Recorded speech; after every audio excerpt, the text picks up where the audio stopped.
Yeah. Welcome, everyone, to a special Monday edition of No Credentials Required, where you don't need a press pass to talk sports. We are proudly presented by Belly Up Sports. My name is Ron McCarthy. I'm one of your hosts. To my right is a man who doesn't care, Dustin Henry. Dustin, how are you doing today? I'm doing all right, man. Obviously, that game took years off my life. It felt like I'm embarrassed about how loud I yelled. We will recap. It don't We matter. will recap why I yelled so loud. We'll get to it. But today, hope everybody's safe and warm out there. Half the country got hit by quite a snow event. We were no exception. So, Nope. shout out to the day job. They closed today. They so we were able to. I was able to clean up and just kind of take it easy and prep for the show. I bet it shocked you how early I had my show prep ready, but man, I'm still kind of in shock about it. But Mike McDonald's post game, that was the best. Straight hands, like you were coming into the season, you were an afterthought to the Rams and the 49ers. How's it feel to go through both those teams for your trip to the Super Bowl? And he goes, "We did not care." He just said it. Oh man, that was Did you great. just gotta say? You just gotta say it. Yeah. He's like, "We did not care." And then he's like, "It's about us. It's always been about us." And now we're on the way to the Super Bowl. And Strahan's like, "All right." All right. Well, we'll talk about that game and more in just a moment. But Yes. we are currently live on Facebook. We are live on our Twitter. We are also live on Twitch TV, twitch.tv. So if you're on those platforms, welcome. Jump in the comments. Let's have some fun tonight. Got some comments already in the comments section. I'll read them off in just a moment. But before we do that, I just want to remind you to check us out on our other social media channels, platforms. Facebook, Twitter, Instagram, YouTube, Twitch. Just search for No Credentials Required or at No Creds REQ. Also, check out our other podcasts and written articles at bellyupsports.com. Subscribe to the podcast wherever you listen to podcasts, including Apple Podcasts, Spotify, Spreaker, Amazon Music, iHeart, TuneIn, Pandora, and our host, Podbean, Freshly Brewed Podcasts. Hit that notification bell on Twitter, on YouTube, so you know when shows go live, when we have clips of the show that go up on our main channel, and when we have general announcements about the show. FYI, no show on Saturday. No show this Saturday because we're taking a quick break. It's been quite a ride over the last almost 6 months of coverage. Yeah. And we're going to take a little break. We'll be back either next Monday or Tuesday. We're cooking up something special. Bringing a special guest. So we'll talk about we'll let you know. Again, follow us on social media so you know when you're aware that who our special guests will be and what we'll be talking about either Monday or Tuesday next week. The following Saturday is our Super Bowl preview. Again, working on cooking up some guests, so we'll let you know who those are. On the podcast side, subscribe to the podcast. Again, rate, review, comment. 5-star rating is always helpful. Leave a review on a podcast platform where you can leave podcast reviews, including Apple Podcasts, our host Podbean, Good Pods, Podchaser. On Spotify, leave a comment. On the Belly Up Sports YouTube, this will also be on our collaborations page, on our page, and on our YouTube page. Leave a comment below. What do you think of Sunday's games? And also, if you're a Pittsburgh Steelers fan, we'll talk about that towards the end of the show because we want to hear your thoughts about your next head coach. And we are a live show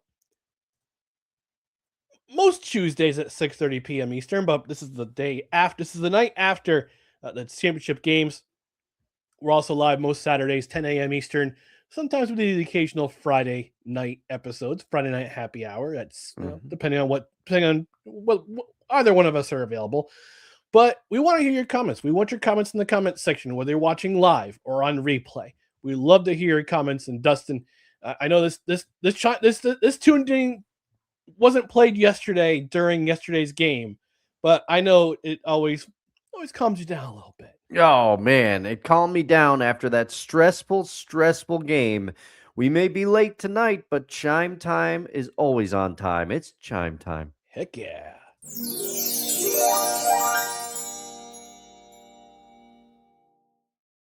I'll get to those comments right now. Your cohort from Seahawks Sessions Dan saying, giving his best impression of Nicholas from regular ordinary Swedish mealtime and going, Rah! I'm sad that they went off. I said that they don't make any more episodes. Oh man. Desi from our good friend from Alabama saying, Yes. "Hi, fellas." Dan giving his Dusty Rhodes impression. Let me tell you something, baby. We did not care about that because we had that good old tussling like the Ric Flair. I'm gonna give you the bionic elbow and give you a beating, like, you know what I mean? You know what I'm saying? Sorry, you know what I'm saying? Oh man, always love to bust out the Dusty Rhodes impression. Funky like a monkey. Mike McDonald doesn't care. You know what I'm saying? He's gonna take you over to the dark side with that defense and the high safeties. Dusty Rhodes breaking down football would be great. God bless Dusty Rhodes. And Desi saying Spicy has entered the room. Yeah. No, she's referring to me giving my Dusty Rhodes impression or Dan. I don't know. We'll see. She might be referring to herself because there was an episode of Seahawks Sessions that I was not on, but she was in the comments and it went a little sideways. That one's in the Seahawks Sessions Hall of Fame. I mean, Friday's show was pretty off the rails. Yeah. I jumped in the comments. I may or may not have an adult beverage. I did. And jumped in the comments and talked about Anthony Bourdain's ashes. But yeah. Kelsey which was not read towards the end of the show. That was a beautiful line, too, to match the darkness that Kelsey jumped in with. Milo Sports Podcast. But we're going to start off our episode by talking about the AFC Championships and the NFC Championships. Let's talk about the AFC Championship first. The New England Patriots advancing to their 12th Super Bowl with a 10-7 win over the Broncos. Dustin, let me have you lead off your comments here because I got a lot of comments here. All right. This is depressing. I'll lead off and hopefully I'll pick you up a little bit. But man, this game was something. Early in this game, I thought I was going to have to eat some crow. Jarrett Stidham and the Broncos engineered a roughly 10-minute drive that culminated with a TD pass from him to Courtland Sutton. Early, Stidham had 7 completions to 6 different receivers. He was spreading the ball around a little bit. He looked like he had command of the offense. Peyton's game plan, clearly, was to control the clock and keep the Patriots offense on the sidelines. They tried to establish the run. With 12 minutes left in the second quarter, Jim Nantz pointed out that Denver had already run 13 times, which was more than the total amount of times that they rushed against the Bills last week. They only had 10 in that game. So Peyton was trying to establish the run early. The problem with that is that R.J. Harvey was the leading rusher with 13 carries for 37 yards. They could not run. The Broncos could not get it going. Now, part of it could have been due to the conditions, which would be a factor in this game, the factor in this game. But the positive for them was the Patriots could not get anything going for most of the first half. The Broncos defense forced 3 consecutive punts from the Patriots offense. Turnovers would ultimately be the Broncos' undoing. A Broncos fumble led to the only touchdown of the game by the Patriots. It would be the only touchdown of the game, period. After the turnover, the Patriots scored in 3 plays. So after the Broncos fumble, the Patriots went down the field in 3 plays, scored. The Broncos tried to drive before the end of the half to respond, but then Will Lutz, yes, he's still kicking. As long as Sean Payton is coaching a team, Will Lutz will have a job in the NFL. Will Lutz missed a 54-yard attempt. Previously, Sean Payton elected to go for it on 4th and 1 instead of taking the field goal. They did not convert. This would be costly. When the second half began, the Patriots' run game was starting to find some holes. The conditions rapidly started to worsen, and this became a game of possession, aka a snooze fest for all of us to watch. Drake May rushed 10 times for 65 yards. He was really moving with his legs because he only had about 86 yards passing for the game. Now, both quarterbacks' defense, the conditions for this just became deplorable. It pretty much, you had to run the ball and hope. The wind was crazy. Passes were being moved in the air, field goals. We'll get to those. The Patriots, though, they were able to cap a 9-minute and 31-second drive with a field goal. And then there were second half miscues that hurt Denver. McLaughlin dropped a pass that would have been a first down, and Patriots took possession after that. And Borgalis missed a field goal, though. They were going for another field goal in the conditions, and that field goal was a bad miss. You could see how the wind affected the ball. Denver would attempt to respond with a field goal, but the attempt was tipped by the Patriots. The Patriots won the battle of possession. At one point in the second half, the Patriots had run 22 plays. The Broncos ran 6. That was the difference in this game. Jarrett Stidham, he threw an interception at the worst time, and Drake May, after that turnover, he rushed for a first down. I think it was a 16-yard run or something like that. It's 7-yard. It was a 3rd and 4. It was a 7-yard gain. Yeah. Okay, 7. I must have been conflating, and the Patriots secured the win with the wind. With the win in the wind with that first down, they move on. I hate it here. I wanted to live in a universe where the Patriots didn't go back to the Super Bowl, but here we are again, and Patriots Nation is all up in arms. Dave Portnoy from Barstool is all over saying, "We're back, America. Did you miss us?" Yeah, no, we didn't miss you. And your rebuild of well, you are the playoff picture and the Super Bowl picture for 5 years. Give me a break. I mean, come on. I saw a meme of I think it was NFL memes of live look at the Patriots rebuild, and it was SpongeBob, Patrick, and another character from SpongeBob SquarePants in that roller coaster that went like this. Oh yeah. Like, yeah, that was basically you're 5 years out of the spotlight. Ooh, big deal. Yeah. Try 15, pal. But yeah, and Dan took the words out of my mouth.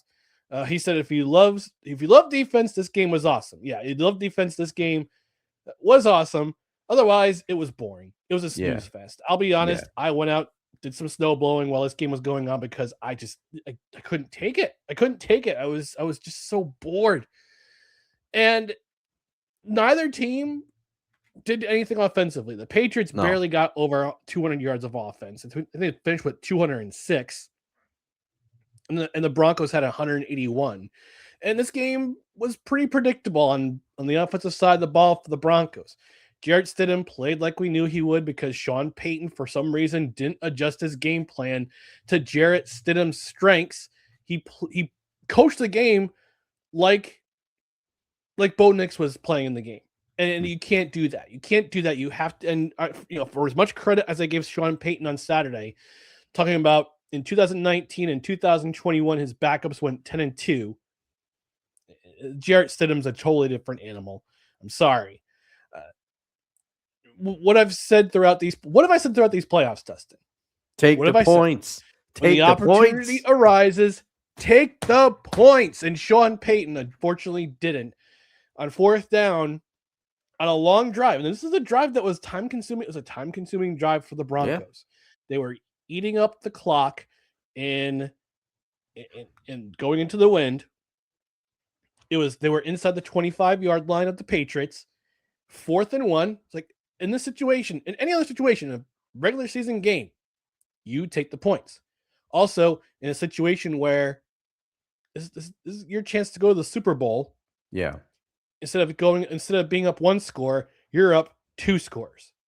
You're up 10-0. But unfortunately, they went for it on a very poorly designed, poorly executed play. I mean, the design looked good. The execution was awful.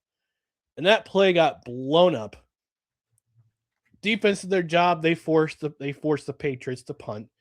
And then we got that really inexplicable backwards pass by Stiddy. What a nickname, Stiddy. I know. And then Patriots get the ball.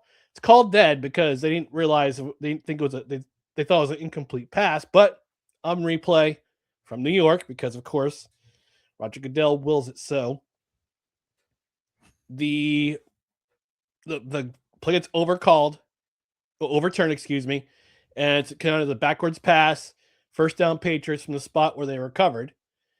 And then they punch it in for a touchdown. They tie the score. And in the first half, missed field goal. You talk about Will Lutz having a job as long as Sean Payton's around. I don't think he's going to have a job much longer in Denver after this game. And then the snow starts to fall. And that's when it truly turned on this game turned on its head. And I was reading a lot on social media. A lot of pundits were on social media were saying, snow games are the best. I love snow games. Yeah, snow games are the fun when the game is entertaining. This seemed like torture. This was torture watching this game.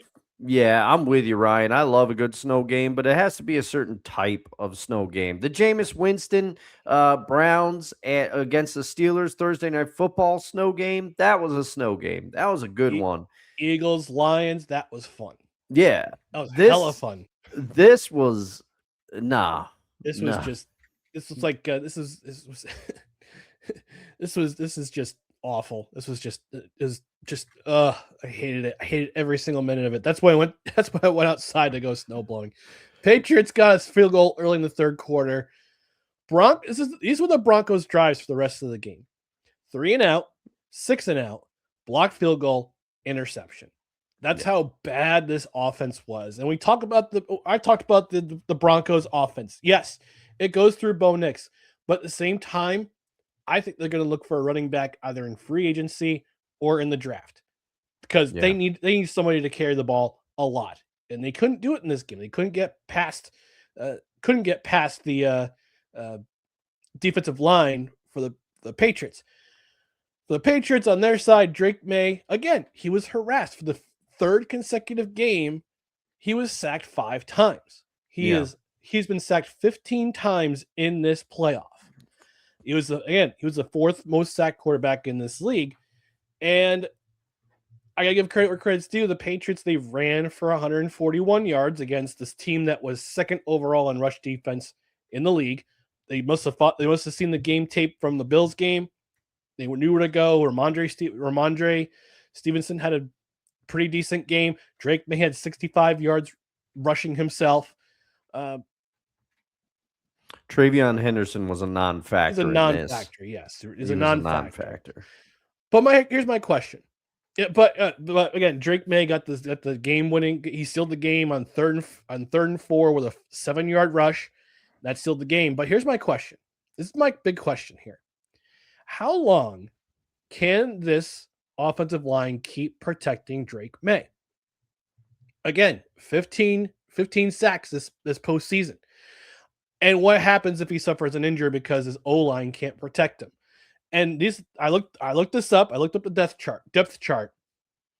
And as God is my witness, this is their depth chart. Drake May, Josh Dobbs, Tommy DeVito.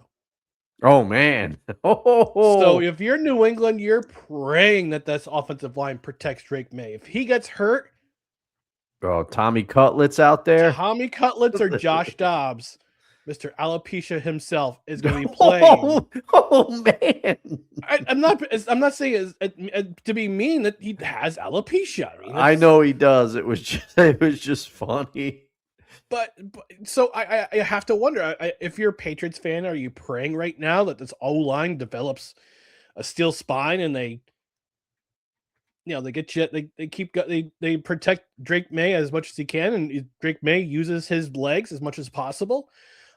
Defensively, the Pats, again, they've been playing very well in this postseason, and they did it again in this game against the rather punchless. I'll say it. It was a rather punchless Broncos offense. Yeah, and the defense picked it up where the offense kind of left off. Now, here's a fun fact here. Fun fact if you're a historian of football. Not so fun fact if you believe in an omen. Drake May had only 86 yards passing. It was the lowest in a conference championship game in history with a minimum of 21 passing attempts. The other 3, Craig Morton in 1971, passed for only 101 yards. Ron Jaworski in 1981, passed for only 91 yards. David Woolley in 1983, passed for only 87 yards. None of these quarterbacks won the Super Bowl. Craig Morton lost in Super Bowl V. Ron Jaworski, he got picked off 3 times in that game against Baltimore Colts. Ron Jaworski was picked off 3 times in Super Bowl 15 against the Oakland Raiders.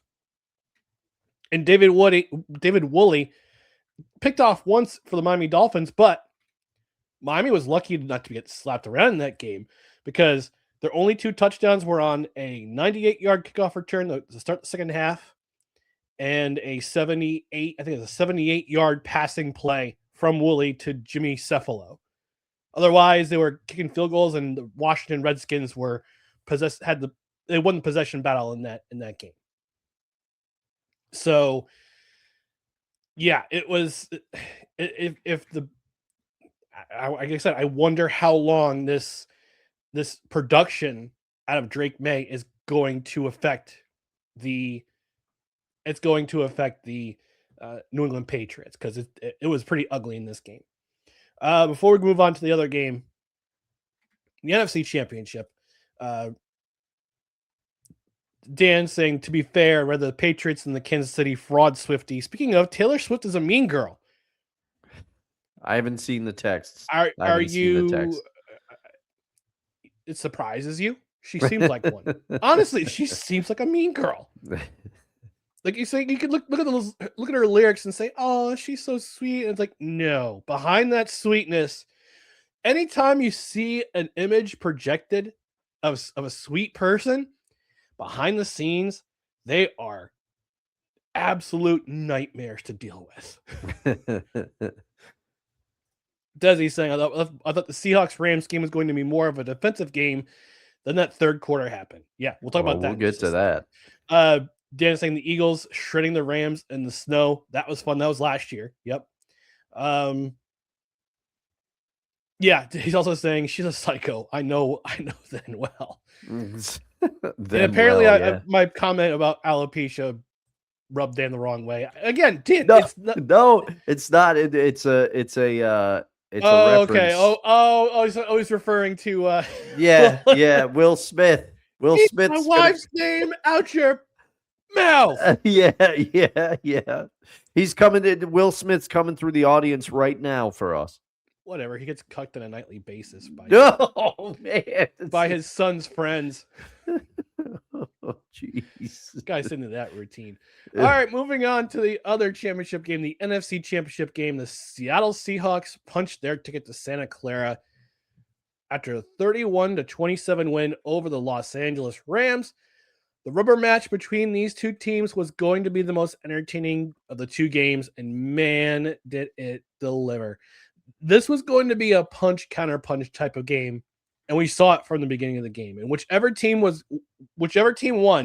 was going to be the team that either made the least mistakes or caught the most breaks. First half of the game, relatively mistake-free for both teams. Both defenses, they forced 3 and outs. The Seahawks forced two 3 and outs. The Rams forced 1 3 and out.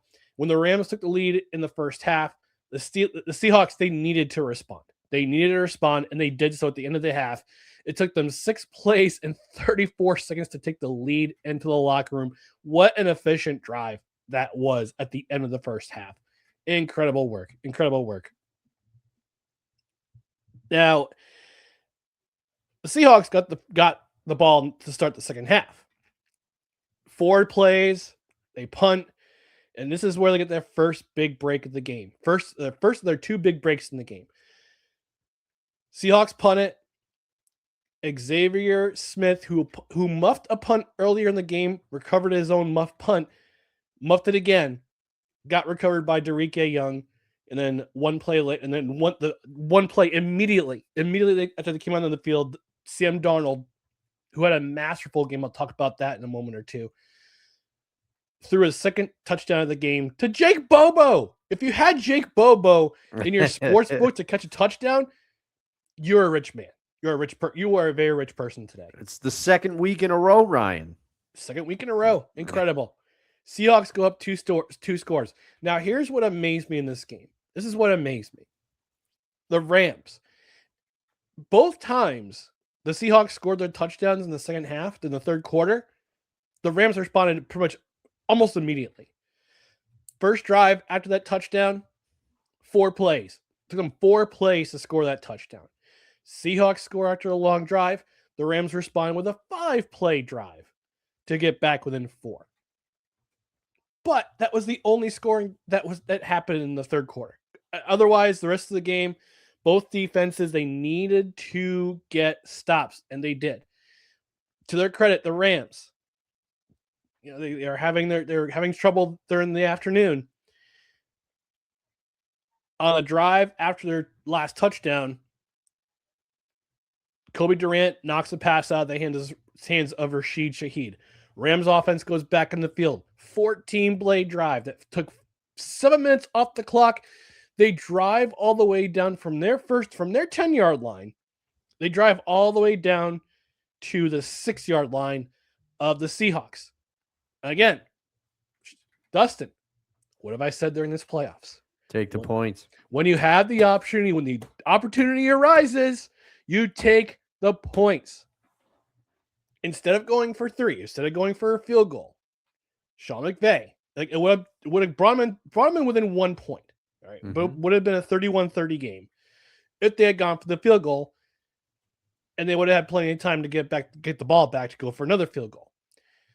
Instead, Sean McVay, relying on the analytics, decides to go on 4th and 4. Now, Matthew Stafford, again, another quarterback who both quarterbacks had a great game. Both quarterbacks had an outstanding game, but you figure Matthew Stafford, okay, he's going to throw it to one of his 3 most reliable receivers in this game: Puka Nacua, Devontae Adams, Colby Parkinson. No. Try to make a throw to Terrence Ferguson, gets batted away by Devon Witherspoon. Seahawks offense, all they needed to do was take time off the clock to end the game. And on their next drive, which was their final drive of the game, they got their second big break of the game. With 2:17 remaining, Kobe Durant gets called for holding on Cooper Kupp, and you could see it. It was blunt. It was clear as day. It was a hold. You could definitely tell it was a hold. Gave the Seahawks automatic first down. A couple plays later, they punt, and the Rams get the ball back inside the 20, and inside their own 20. Got to try and make it. And this is minus the 2-minute warning. The Rams were out of timeouts at that point when the Seahawks got the ball back. They spent 2 timeouts and had the 2-minute warning. Seahawks still driving down the clock, just drain the clock. Rams had one more chance to try to get in within range to try for the Hail Mary.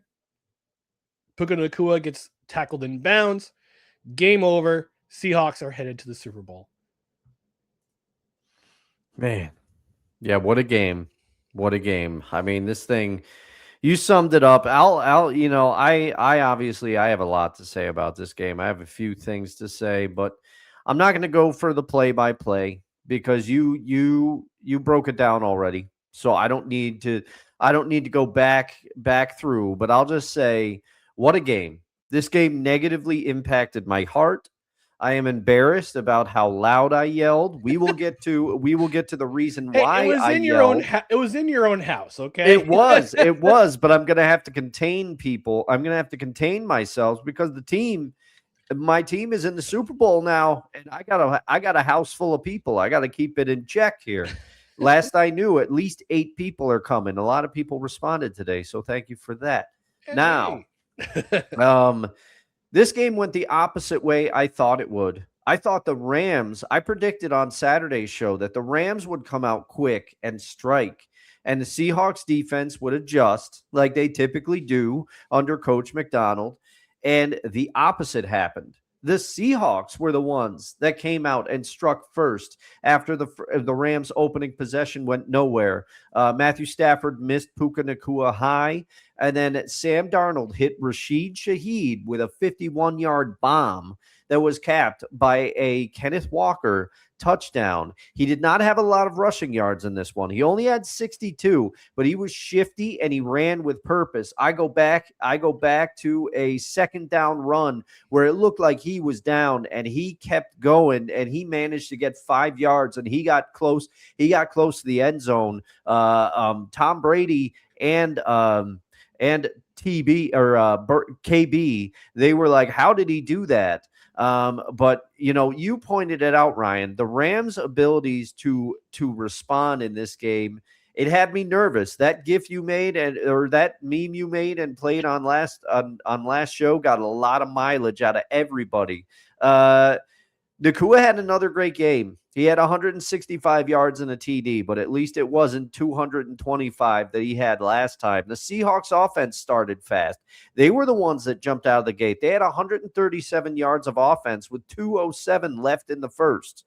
But the Rams were the ones that would adjust. The Rams started to find some running room. The Seahawks have not allowed a 100-yard rusher. I couldn't believe this when I heard this on the broadcast. In 28 straight games now. The streak is up to 28 because Williams and Corum would also ultimately combine for 94 yards. After trading field goals, the momentum started to shift. Davante Adams being back in the lineup for the Rams was huge for them. He beat Spoon often in this one. Let's call it what it is. He beat him early.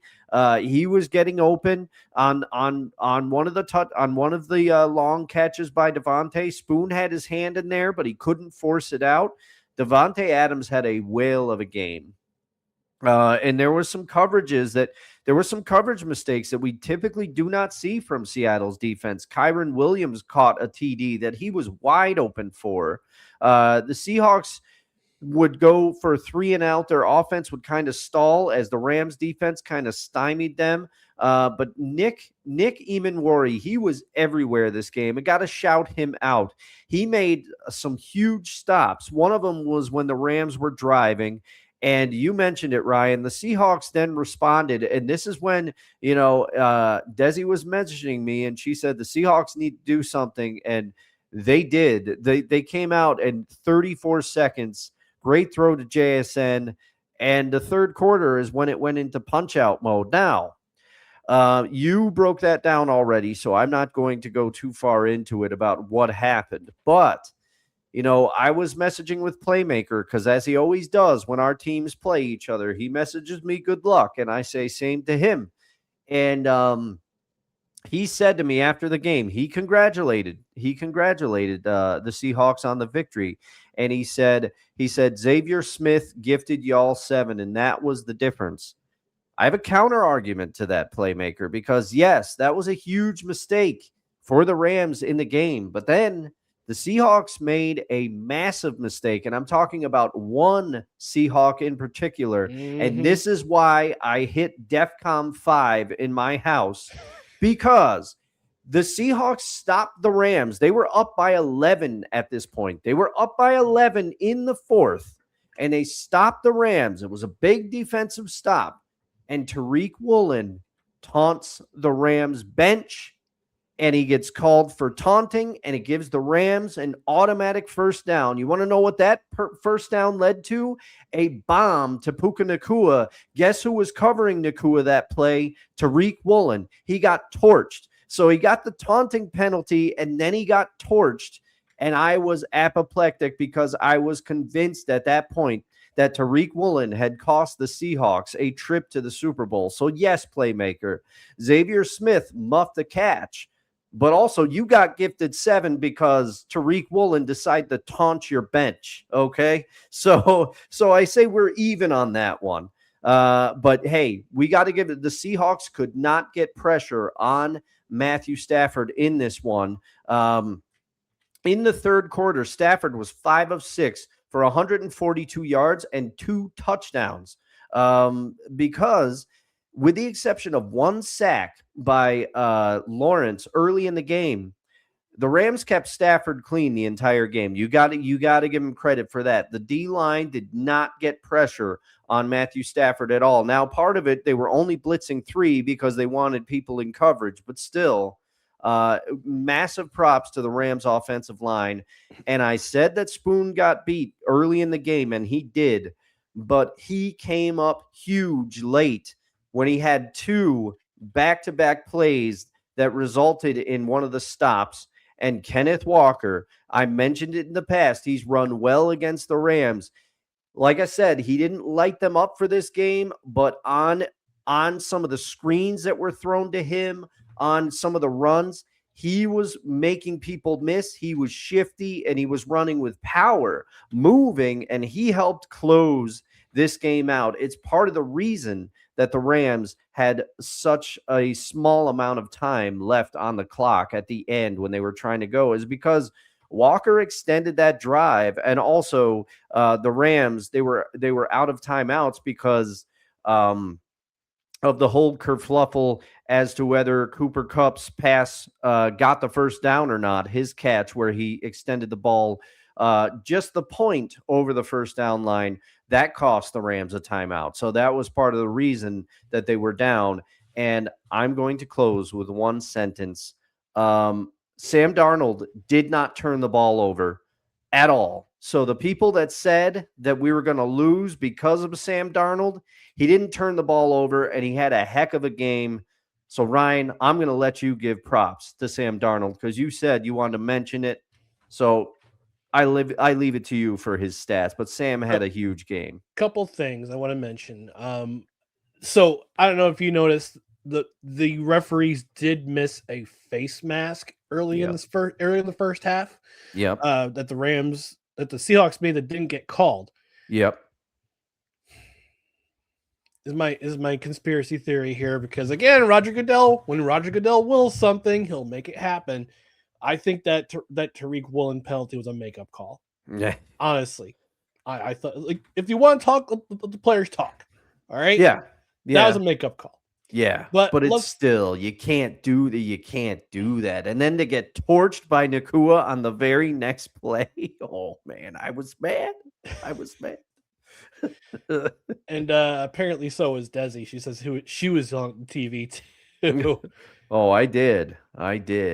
But let's talk about Sam Darnold real quick. Sam Darnold, in the game that he had to have this game, 25 of 36, 346 yards, 3 touchdowns, sacked 3 times, but yes, I don't think any of that was his fault necessarily, because there were some plays where the Seahawks offensive line were missing some blocks, or just the Rams just got home. Yeah. But I think I speak for every New York Jets fan in both happiness and sadness, because we're happy for Sam Darnold. Like we're also happy for Leonard Williams. Don't get me wrong, Big Cat Williams. He got traded to the Giants, even though he didn't want to be traded and the Jets traded him to the Giants. Sam Darnold, after 2020, was basically cast aside because we had Robert Saleh coming in as the new head coach. They fell in love with Zach Wilson's pro day. Both Joe Douglas and Robert Saleh did. And they said, no, he's a bust. We'll trade him to Carolina for a couple draft picks. Those draft picks turned into Elijah Moore, Breece Hall, and Max Mitchell. And only the one of those players has been beneficial to the team thus far. Now, I will say Max Mitchell had a pretty good 2021, pretty good 2022. Unfortunately, he had some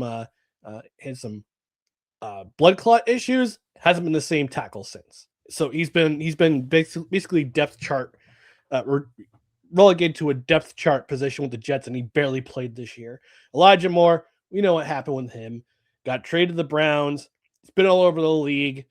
I think he was with the Broncos last I saw, and he criticized the Bills after their game last week, saying, "Oh well, Josh Allen can't finish games. Like, well, Elijah, you didn't exactly play a role in the championship game yourself, pal. But it's a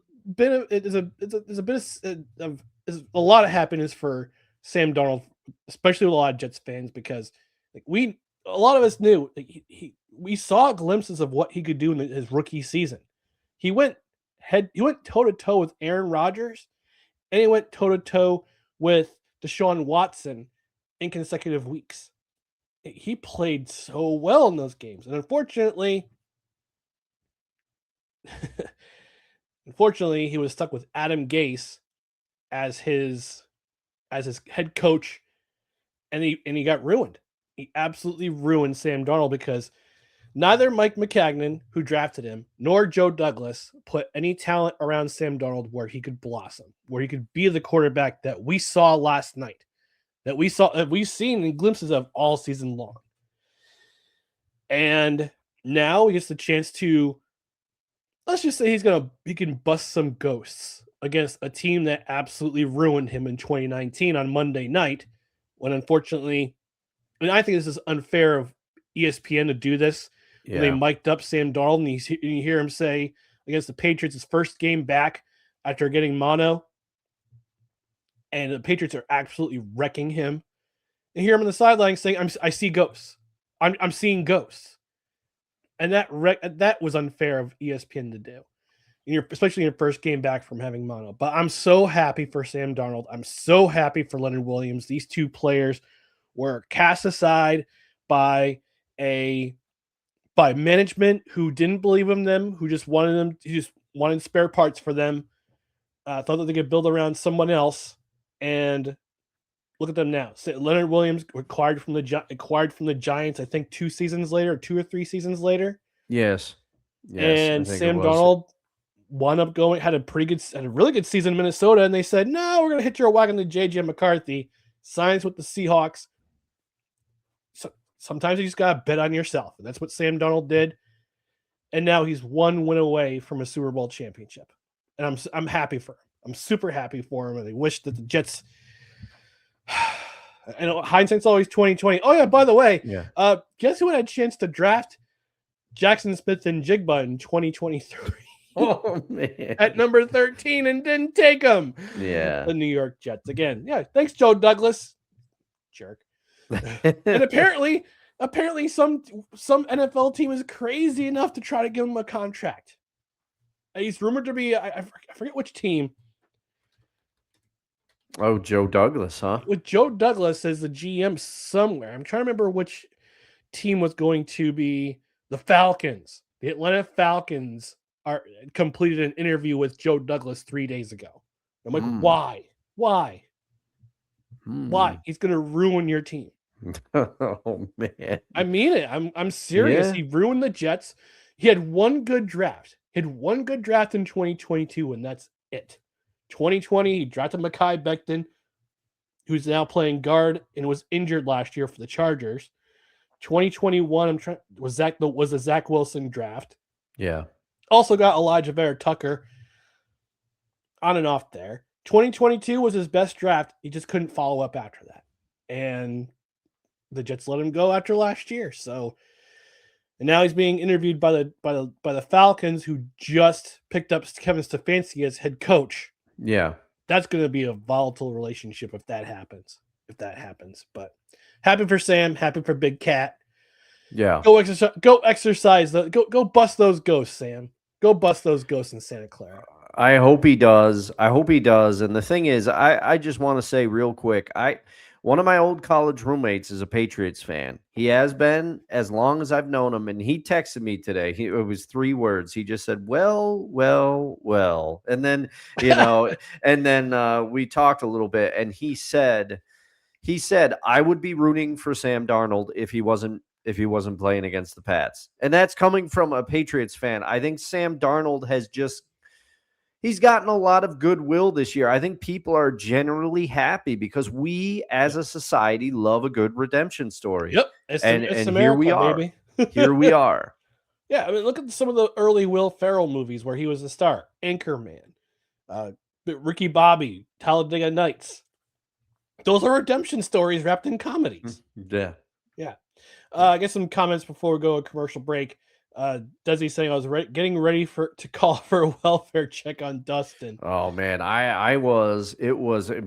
I lost track. And let me say, it was so fun, everybody last night, because I was messaging with Dan and Kevin, and we have a Seahawks Twitter chat. I was messaging with you all. I was getting DMs. I was responding to people. It was fun. Even though I was watching the game alone, it felt like we were all together, and everybody, I was stressed out. I'm sorry, but I sent that nervous thing to everybody yesterday. Don't smile fool you. This man is nervous.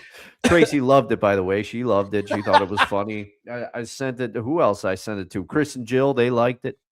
I have an idea for your Super Bowl party. No. Dan says Witherspoon, Imanwari, Ernest Jones, Leo Williams, and Byron Murphy came to play. Does he also saying y'all don't understand? I don't get worked up about sports generally. I have fun with it. I really have gotten behind the Seahawks, so I really wanted them to live.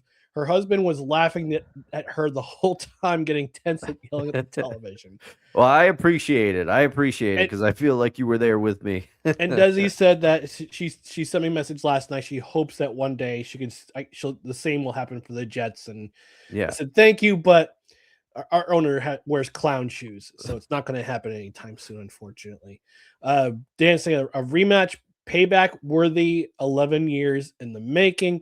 Does he sing Atlanta? No, please no. And also before to commercial break, Dan saying the Seahawks can finally silence those demons of Malcolm Butler. Finally. Yeah, what happened to Malcolm Butler after that? Oh, yeah. No. All right, we'll take our network mandated commercial break. And how about we have this message from Righteous Felon Craft Jerky, the outlaw of the snack world. Listen. It's the early afternoon. Lunch was a while ago. You need a quick snack. You need to pick up a protein. You reach for the cabinet. What do you see? You see chips. You see candy. You see cookies. Great. It'll satisfy your initial cravings, but you need something that's going to last long and be sustaining. That's when you reach for the Righteous Felon Craft Jerky. 20 grams of protein per pouch of jerky. You get the beef sticks, which are less than 3 grams of sugar per beef stick and at least 9 grams of protein. Grab yourself a few of those beef sticks. That's 27 grams of protein right there. It's excellent. And I got a chance, Dustin. I made an order with Righteous Felon. Ooh. I got their newest beef stick, the Honey Heist Barbecue. Oh, I forgot they had that out. I got to get that. You got to let me know how that is. It's really good. If you love yourself some honey barbecue, you want to get this beef stick. Again, less than it's only 3 grams of sugar. All of Righteous Felon, lots and lots of protein. 20 ounces of protein per jerky pouch, less than 3 grams of sugar or less per beef stick and jerky. High protein, all natural, made in the USA, no added hormones or antibiotics. And it's not just the humans that will love it. Your pets will love the Wild Ranger dog treats, Pickles and Logan approved, all natural dog treats. You can get yours right now. Another sale's going on at righteousfelon.com, Dustin, because with promo code NOCREDS, there we go. I forgot to do that. Promo code NOCREDS at righteousfelon.com. They're in a Valentine's Day sale. You get 20% off your order plus free shipping with every order of $60 or more. That's Righteous Felon, righteousfelon.com. Use promo code NOCREDS at checkout for Valentine's Day sale. Get the man or woman in your life some beef jerky. The quickest way to their heart sometimes is through your stomach. It's the quickest way to mine. And mine too. And like I said, I'm a brick of a man, so you can get that way just naturally. But righteousfelon.com, promo code NOCREDS at checkout. You get 20% off for their Valentine's Day sale with promo code NOCREDS at checkout and free shipping of every order of $60 or more. And of course, like everything that we promote on this particular podcast, Righteous Felon gets the no credentials required seal of approval. There's Puppers. We haven't seen him in a while. Yeah, it's been a minute for Puppers. I'm glad he's back. Me too. All right. This will be a quick show, but we're going to talk about the latest match on Coacher, baby. Oh, man. It's a match. Mike McCarthy. Go on, cuz. You are the next head coach of the Pittsburgh Steelers. Let's talk about this coaching pick. This happened on Saturday afternoon after our show ended. Everyone's reporting it. Rappaport, Schefter, all those insiders. They were reporting that Mike McCarthy is now, and a little bit later, the Pittsburgh Steelers made it official. Mike McCarthy, born and raised in Western Pennsylvania, is now the head coach of the Pittsburgh Steelers. Let's talk about this, Dustin. What's your opinion? Oh man, I understand he's got Pennsylvania roots. It's a bit of a departure for what the Rooneys and the Steelers usually do because they're usually a defensive driven team. That's the way that you always think of them. And their head coaches, the four of them that there have been, are all defensive minded coaches. Mike McCarthy is an offensive guy. So I wonder if, because I believe the same organization that has a stake in the Penguins has a stake in the Steelers now. So I wonder if this is some of their input, but this one doesn't make sense to me. The rumor is that they want to try to make a bid to have Aaron Rodgers return. And so they went out and because Tomlin was so instrumental in Rodgers playing there, that they went out and they got his former Packer head coach. Now, this is no shame or slander against Mike McCarthy. Maybe he'll do a great job. But given his time in Dallas and his time in Green Bay and some of the decisions that he made in the playoffs, he was widely criticized in the playoffs, with the exception of the one Super Bowl. McCarthy's had some struggles in the playoffs. His teams do great in the regular season, and then they tend to scuffle a little bit in the playoffs. And I saw somebody, and you can't break it down like this, but somebody said you just got rid of Mike Tomlin.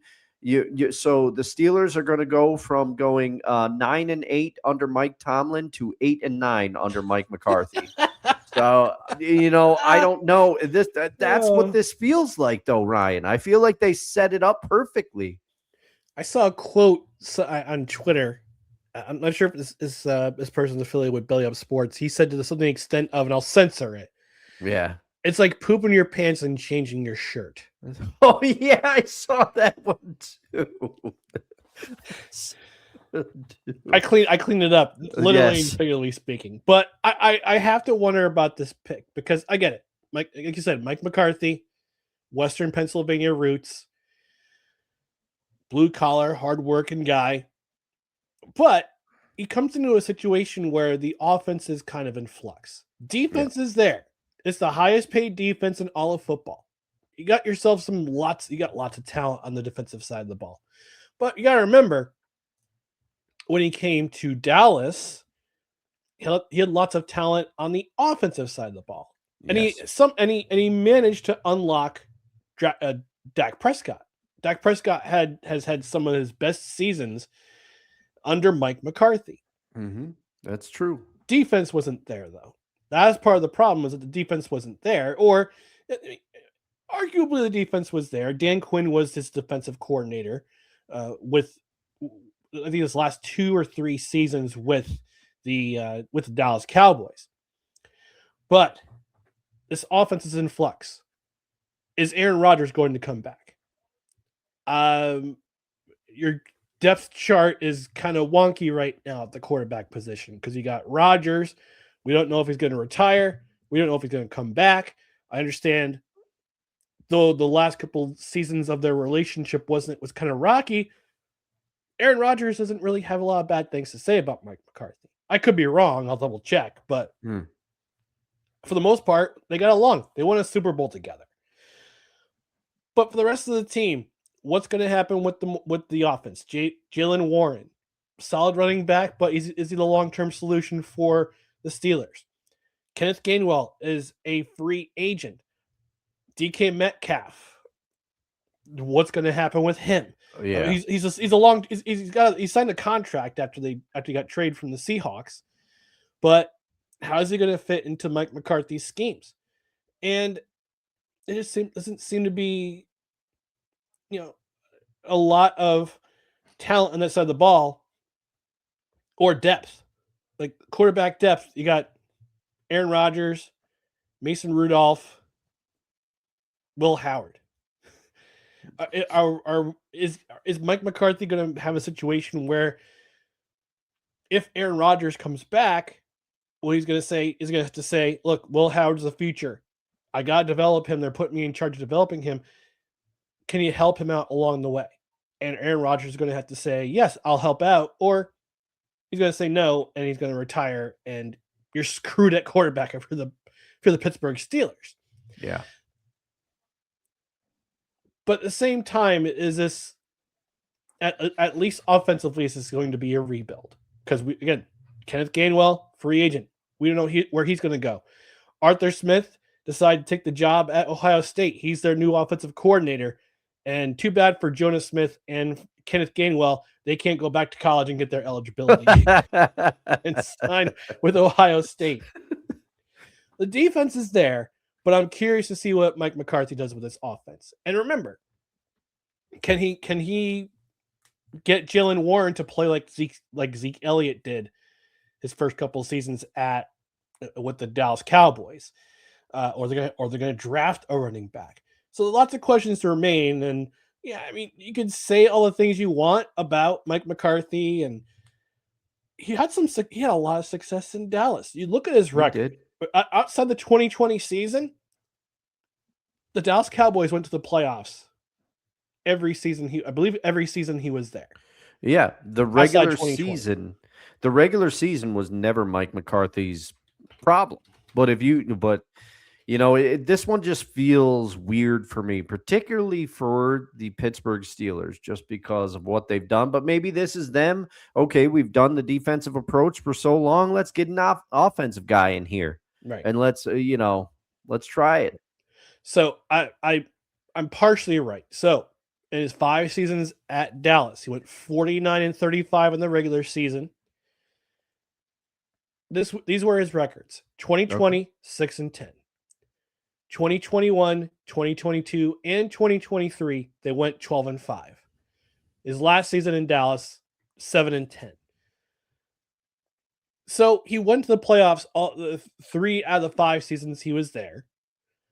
But again, you couldn't seem to get them past the divisional round. They haven't been past the divisional round since 1995, which was also the last Super Bowl appearance too. So, but for Pittsburgh, this is a long. This is their 4th head coach in 50 years. Yeah, which is amazing. It's amazing. So I'm curious to see what's going to happen in Pittsburgh. I know I saw the urinating tree short that he did, the 3-minute video that he did. Oh my God, it's a disaster. Like, part of him is like, this is a disaster. The other part of him is like, we're going to the Super Bowl. We're going 9-8 again. But I'm curious to see how this pans out and how he'll work with the GM and how they'll develop their offense. And he's got 5 years to prove himself like he did in Dallas. So we'll see. Yeah, I mean, that's the thing. Pittsburgh's going to give him runway. They don't do a coaching search very often. So there must have been something that they saw that said, okay, let's bring Mike in here. He's got experience. Let's get him going. But I'm going to make a prediction on this show right here. His tenure will not last as long as any of the other Steeler head coaches. But that's not saying much, because Tomlin was there for 19 seasons. Mm-hmm. I forget how long Cowher was there, but he was coaching them in the 90s, and he stopped coaching them in about 2006, if memory serves. So he had a run as well. Bill Cowher served as the head coach for 15 seasons, won 161, 99, and 1. There you go. So even if went to the playoffs 10 times. So Tomlin, 19 years, Cowher, 15 years. Even if Mike McCarthy's there 8 years, by Steelers terms, that's a drop in the bucket. Yeah. You know? Yep. And Chuck Noll was there from 1969 to 1991, so that's 22 seasons. Yeah. Yeah. Chuck Noll was the Pittsburgh equivalent of Tom Landry in Dallas. He was there forever. Yep. Just didn't get fired by Jerry. If I were Pittsburgh Steelers head, if I were owned Pittsburgh Steelers, I would have fired Chuck Noll. I didn't care if they would have rioted. I would have run him out of town. You know, at some point, you know, your time just runs out. Chuck's a legend, and you know he's probably going to see this. Chuck, I know a great taqueria where you know we can go have some drinks. Your time is over, but mine has never ended. I've already got the secession plan. We're going to take my brain. We're going to put it in Steven's body so that I never break down. Like Skeletor, he just always comes back. That Emperor in Star Wars, I'm going to outlast him, okay? Me and Palpatine, we got a thing going. Yes. We got a lot of commonalities, me and Palpatine. It was actually, you know what I said. You know what I said when I fired Jimmy Johnson. I said, I'm afraid that you'll find that these walking papers are quite operational. Just like He-Man, Skeletor never got the tribute that I should have gotten from Jimmy at the owners' meeting. That's how it came to blows. There's Desi. Jerry. Yeah. Dueling Jerrys. All right, we're going to get out of here. Before we do that, just got to remind you all, thank you for watching. If you watched live, if you're watching on replay, we appreciate you. Or tuning in on podcast platform. We appreciate you tuning in. But we invite you to follow us on social media. Facebook, Twitter, Instagram, YouTube, Twitch. Just search No Credentials Required or at NoCredsREQ. You can also check out our other podcasts and written material at bellyupsports.com. On the podcast side, subscribe to the podcast wherever you listen to podcasts, including Apple Podcasts, Spotify, Spreaker, Amazon Music, iHeart, TuneIn, Pandora, and our host, Podbean, Freshly Brewed Podcasts. Hit that notification bell on Twitter and on YouTube so you know when shows go live, when we have clips of the show that go up, and when we have general announcements about the show. Again, we'll have no show on Saturday. We'll have a show either Monday or Tuesday. And we'll have our Super Bowl preview the following Saturday. Working on some guests. But stay tuned to the social media. We'll let you know who those people are and when we go live. But in the meantime, we're going to get out of here. Thank you for tuning in to No Credentials Required, where you don't need a press pass to talk sports. We are presented by Belly Up Sports. For Dustin Henry, I'm Mike McCarthy. Again, no show Saturday. We'll be back either Monday or Tuesday next week. Special guests pending. We'll let you know who they are. Stay tuned to our social medias. Until then, have a great night. Stay freaking warm because it's freaking cold outside. Yeah. Yeah, I'm about to go out and just get the last bit off the steps again so I can put some salt down here. And it's a cold one out there, everybody. So what you mean to say is that you're about to assault your steps? Thank you! Thank you! Yeah. Can't top that. Good night, everybody.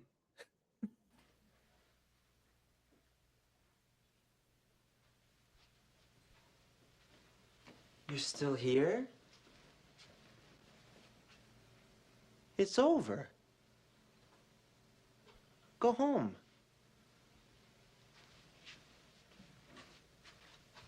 Go.